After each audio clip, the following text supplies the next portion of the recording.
There are cruelties that draw blood and cruelties that draw silence. Society favors the latter. The ballroom glittered as though it had been built not of stone and timber, but of judgment itself. Crystal chandeliers burned overhead like captive stars, spilling light upon silks and jewels, upon powdered shoulders and practiced smiles. Music swelled, violins coaxing elegance from the air, yet beneath every measured step lay a quieter rhythm, the pulse of scrutiny, the hush before laughter, the calculation of worth. She stood just within the threshold, her gloved hand resting lightly against the carved doorframe, as if unsure whether she had crossed into the room or merely imagined it. Her dress was simple, painfully so. Cream-colored muslin, carefully pressed, modestly cut, adorned only with a narrow ribbon at the waist. It was not chosen for beauty, nor even for fashion, but for survival. It was the finest she owned, and that knowledge weighed upon her more heavily than the gown itself. Around her, heads turned, not fully, not openly, but enough. Eyes flickered, lingered, dismissed. Whispers traveled with the speed of practiced cruelty. Who invited her? Poor thing, she must know. Such ambition with so little to support it. No voice rose above another, yet every word found its mark. She felt them settle upon her shoulders like invisible hands, pressing her smaller, quieter, into herself. Still she lifted her chin. Not in defiance, she had learned that defiance invited punishment, but in dignity, the last possession no one could seize without consent. The women passed her in rustling clouds of satin and velvet, their gowns heavy with embroidery and intent. They smiled as one might smile at an old portrait, polite, distant, certain it could never step out of its frame.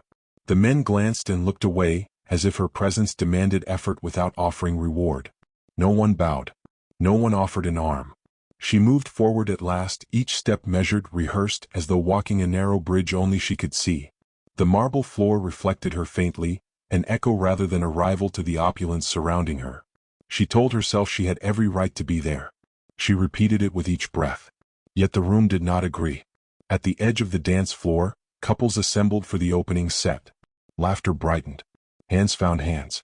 Names were called with familiarity and favor. She stood apart, her card untouched, her presence unclaimed.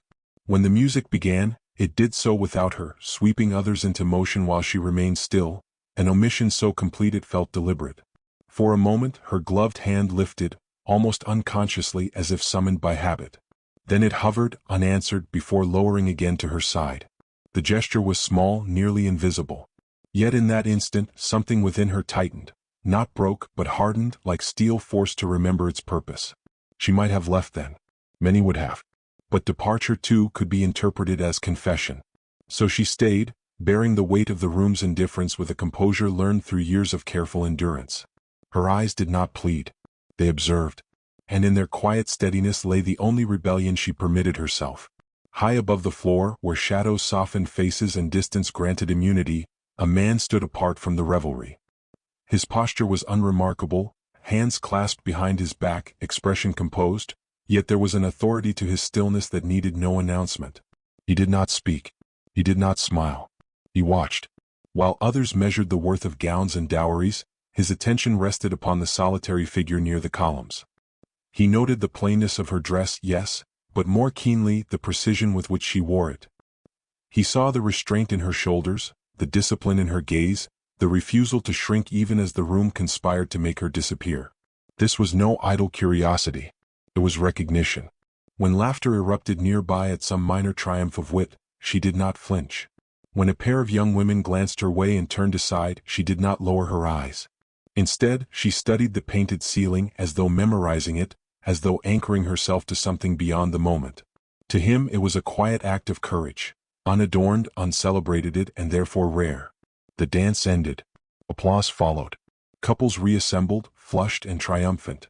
She remained where she was, now more conspicuous in her stillness than she had been in her entrance. A gentleman brushed past her shoulder without apology. Another paused, seemed to consider, then turned away. Each small dismissal layered upon the last, until the air itself felt heavier. At last she reached a decision. Not born of defeat, but of clarity. She would leave before the evening stripped her further of its illusions. Turning toward the exit, she gathered her shawl, her movements precise, controlled. If she must depart unseen, she would do so on her own terms. As she stepped away from the light, the man in the gallery shifted for the first time that night. His gaze followed her, Not the dancers, not the laughter, not the spectacle she abandoned behind her, but the quiet grace with which she withdrew from it. In that moment, something irrevocable settled between observation and intent. She did not know she was watched. She only knew that, for the first time that evening, the room's cruelty loosened its hold as she crossed the threshold into shadow. Behind her, the music swelled again, careless and bright. Ahead lay the cool night air, and a future she believed unchanged. She was wrong. It is never the gift itself that shocks society, it is the question of why it was given. The morning following the ball arrived with the chill of an English winter, pale sunlight struggling through mist-laden panes. London stirred with the measured precision of society's machinery, carriages rattled over cobblestones, servants hastened along narrow alleys, and whispers gathered in parlors and drawing rooms like smoke. Every footstep seemed to carry the echo of last night's judgments. She sat by her modest window, the soft glow illuminating her reflection in the glass, a face still composed though shadows lingered beneath her eyes. The evening's humiliation had not broken her, it had honed her. There was a firmness now in the set of her shoulders, a vigilance in the arch of her brow. She had endured the ballroom's subtle cruelties and emerged unbowed. Yet she was unaware that endurance alone could alter one's fate. At her table lay a small, unassuming parcel, sealed in brown paper and tied with a ribbon of deep crimson. It had been delivered with no signature, no address, as though the messenger feared recognition or wished to ensure discretion. She regarded it with suspicion first, curiosity next. Opening it, she discovered a single flower rare and delicate, a camellia white as fresh snow, petals flawless and fragrant beyond measure. Beneath it rested a folded slip of parchment, the script elegant, precise, and unfamiliar. Not for show. Not for judgment. Simply because the world ought to notice such grace. Her fingers trembled slightly as she held the note. The room seemed smaller, the walls closer, and yet in that moment she felt an odd liberation. She was being seen, truly seen, by someone whose intent she could not yet comprehend. But London, ever attentive, would soon notice as well. Within the hour, the ripples began. In the drawing rooms of her acquaintances, eyes widened and tongues flickered. A gift without sender was dangerous. A gift to her, a woman of modest means, was scandal. Questions flew with sharp, invisible wings. Who dared? Was it an improper advance? Could any man of consequence consider her worthy? Women who had smiled thinly at her in the ballroom now murmured with barely concealed envy. Men who had ignored her on polished marble floors now glanced with deliberate curiosity. She tried to set the parcel aside, but the weight of attention pressed upon her. She had walked through the world unremarked, and suddenly, without effort, the world turned. Invitations that had once passed her by began arriving, some subtly phrased, others brazenly insistent. She realized she stood on the precipice of notoriety, and the thought both exhilarated and terrified her. Later that evening, another gesture arrived, a token more daring than the first. In the hush of her private chamber, a young page handed her a small leather-bound book, its spine embossed with gilded lettering. Inside, a single passage had been marked with care, a reflection on integrity and courage in the face of societal expectation. The message was clear. He had observed her composure, and he recognized its rarity.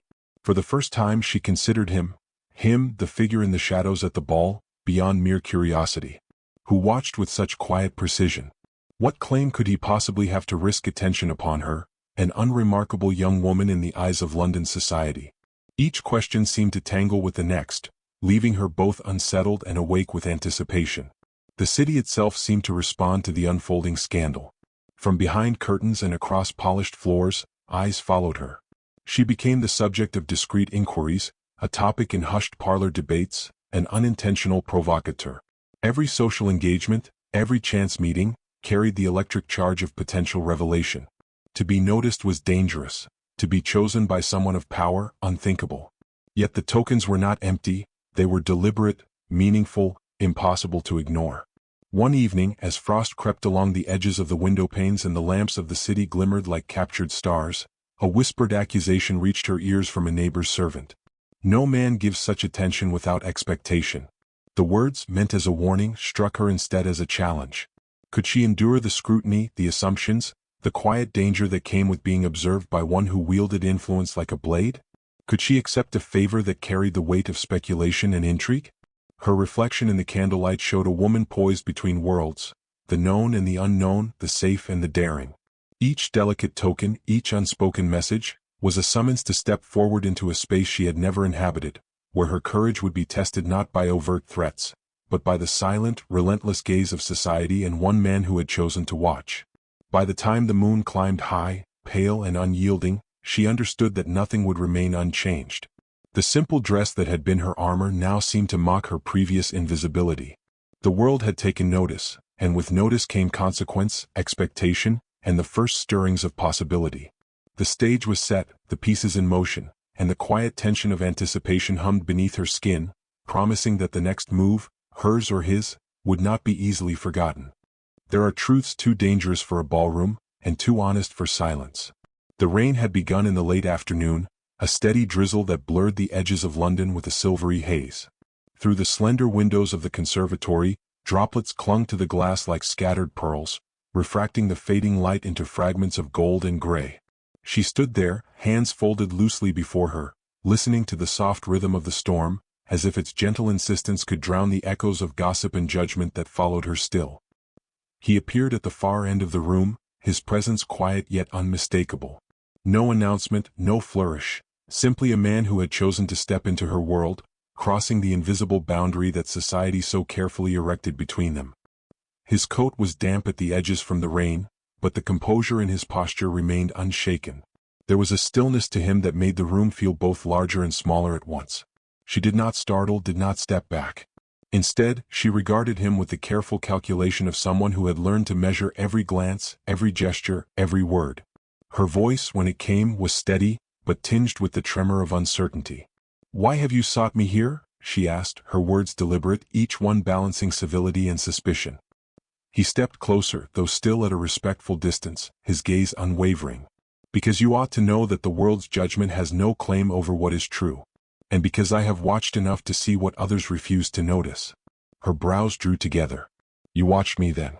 All evening?" Her voice was soft, yet it carried the weight of accusation. "As if I were some curiosity on display?" "Not as a curiosity," he said quietly, "but as a measure of restraint, of courage, of composure. You were not merely present, you endured. And in enduring you became impossible to ignore." Her breath caught, though she did not show it. She had never imagined that someone of his standing could see her in such a way, not as a social commodity, not as a frivolous distraction, but as a person. The realization was both terrifying and exhilarating.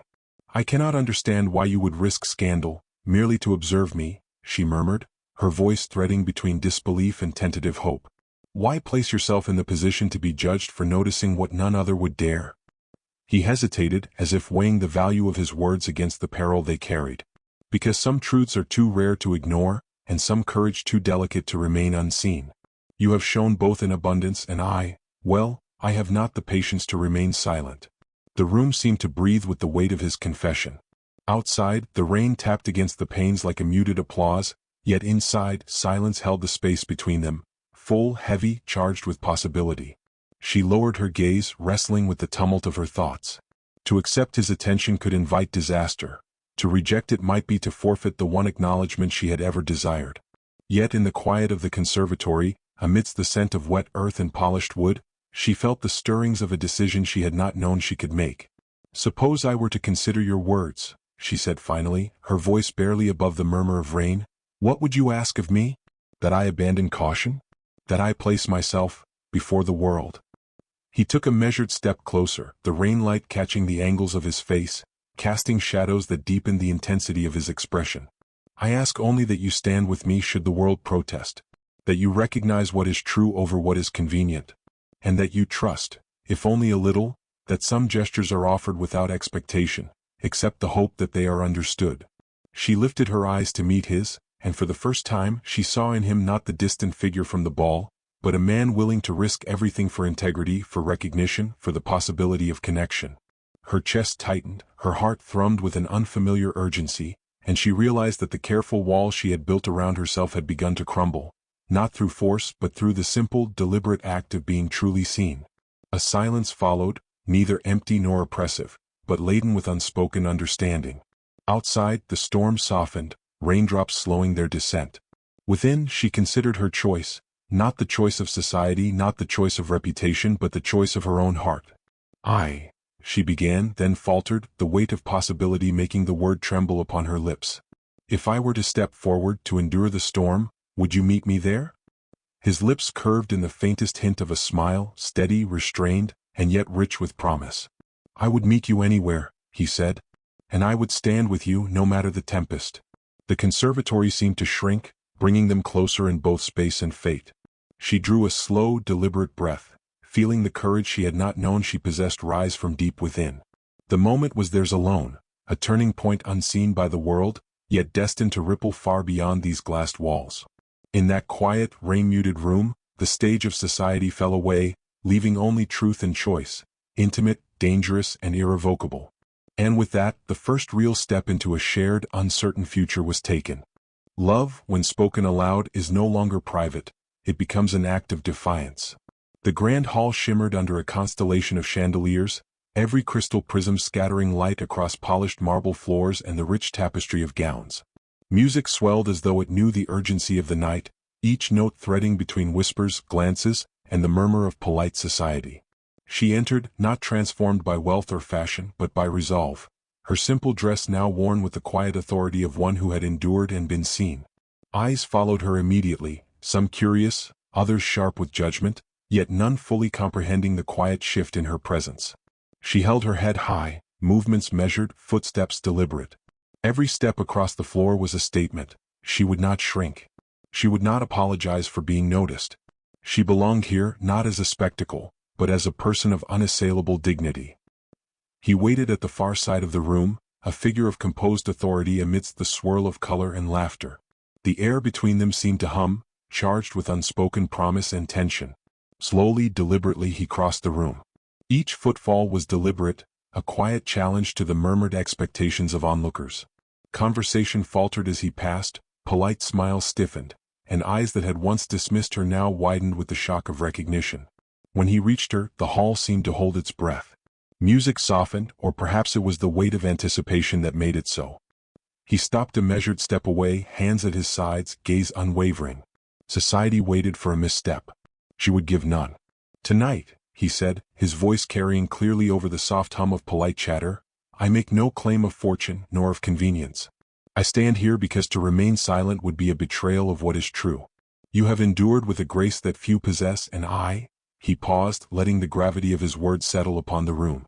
I choose to stand beside you, openly, without apology, without hesitation, without fear of judgment. Gasps rippled through the assembly. Gentlewomen turned to each other, whispers sharp as needles. Gentlemen shifted uncomfortably, their eyes darting between scandal and intrigue. Yet she did not flinch. She did not retreat. The simple clarity of his declaration demanded more than consideration. It demanded response. She drew a steadying breath, recalling the nights of quiet endurance, the rain-muted confessions, the tokens that had arrived unannounced yet profoundly revealing. In that instant, she understood the depth of what had been offered. Not rescue, not conquest, but recognition and the irrevocable choice to embrace it. My lord, she said, voice firm yet laced with the tremor of emotion she refused to hide, if you stand here as you claim, then I shall not falter beside you. Let the world observe as it will, I stand willingly, knowing the consequences of being truly seen. A silence, potent and exacting, fell across the room. Then he inclined his head slightly, as one might acknowledge a rare and precious understanding. The hall seemed to exhale collectively, the social machinery unsure whether to resume its judgment or to witness what it could not suppress. In the quiet intimacy that now defined them amidst the public gaze, the true victory lay not in spectacle but in choice. She had not been saved, she had not been claimed. She had been recognized, and in that recognition, society's rigid expectations faltered. He extended his hand, an invitation, not of ownership but of partnership. She took it, fingers meeting in a contact that spoke louder than any whispered rumor or gilded compliment. Together they turned, moving through the hall as one, their presence an unspoken challenge to every murmured expectation. The chandeliers overhead shimmered, reflecting the union of courage and sincerity, of patience and recognition. Around them, society buzzed, whispers growing in intensity yet powerless to diminish the gravity of what had been declared. They reached the center of the floor, and in that deliberate crossing, they became more than an alliance. They became an assertion that dignity and love, though fraught with danger, could withstand scrutiny, judgment, and the sharpest of whispers. Every glance, every gesture, Every quiet step across the hall resonated with meaning. The room, the music, the observers, all faded beneath the force of the choice they had made. In this moment, scandal transformed into reverence, indifference into awe, and judgment into the recognition of what is rare, unwavering courage and the refusal to remain unseen. And in the stillness that followed, they understood that the battle had never been for attention, for approval, or for convention. The battle had been for truth, for acknowledgement, and for the right to be seen exactly as they were, together, unyielding and irrevocably entwined. History remembers titles. But it is quieter courage that alters the future.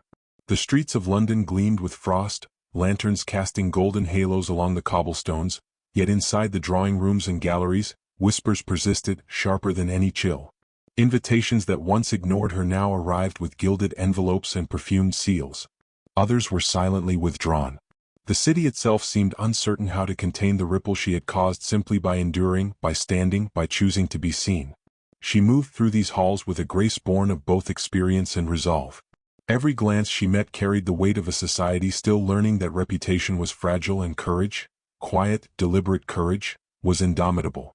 Her simple gown, now embroidered with the subtle elegance of her own design, bore the story of resilience rather than wealth. It was no longer a garment of necessity, but a statement of self-possession. He remained at her side equally composed, yet each step of his reflected the gravity of their shared defiance. His presence alone reshaped the expectations of every onlooker. Gentlewomen inclined their heads, recalculating alliances. Gentlemen's murmurs faltered, realizing that influence without integrity was hollow. No longer were they witnesses to a potential scandal. They were witnessing a deliberate challenge to the dictates of convention. A moment arrived when the room seemed to hold its collective breath. He spoke, softly yet firmly, to her in words only she could hear. Every choice we make will be observed. Let them see, then, the strength it takes to endure and to claim what is true. She responded with a steadying breath, feeling the quiet fire within. Then let us be seen, she whispered, and in that simple agreement, the tension of every whisper, every questioning glance, every measured expectation was confronted head-on. Together, they moved to the center of the assembly, their composure a deliberate declaration. Conversation paused, music softened, and the room registered the impossible. Two individuals choosing authenticity over pretense, dignity over decorum, truth over convenience. The power of observation, the scrutiny of society, could not diminish the quiet certainty that bound them. A figure of authority approached, eyes narrowed, lips tight. Yet even he faltered before the unmistakable assertion of purpose and unity. To challenge them would be to challenge a courage neither was willing to abandon. To dismiss them would be to ignore an undeniable truth. In that balance of risk and recognition, society's machinery yielded, if only for a moment, to what was genuine. Outside, the city continued its restless rhythm, but inside, a legacy had been forged. It was not announced with trumpets or recorded in lists of honors. It was inscribed in the recognition of steadfastness, in the quiet knowledge that integrity could stand amidst scrutiny, that choice could defy expectation, that love could persist without apology. She looked at him, and in that glance was the understanding that the struggle, the delicate negotiation between perception and truth, had reached its resolution. Not all would approve, not all would celebrate. But those who mattered, those who truly saw, would remember. He offered his hand once more and she took it, not as submission but as partnership. Their fingers intertwined, deliberate and unshakable, a tactile affirmation of what had been declared and lived. Around them the murmurs persisted, but they no longer held power. The storm of scrutiny had passed. What remained was choice, courage, and the rarest of triumphs, to be witnessed, understood, and unafraid. And in that enduring, unspoken truth, they found not only each other, but a quiet legacy that would outlast the chandeliers, the gilded halls, and the fickle judgments of society. The world could whisper, speculate, and question, but it could never erase the certainty of their courage or the gravity of the love that had emerged through it all. London would forget the particulars of gowns and dances. It would remember, however faintly, that dignity and determination, quietly exercised, could move even the most rigid of walls, and that some acts, unseen by many, were powerful enough to reshape the world for those bold enough to endure them.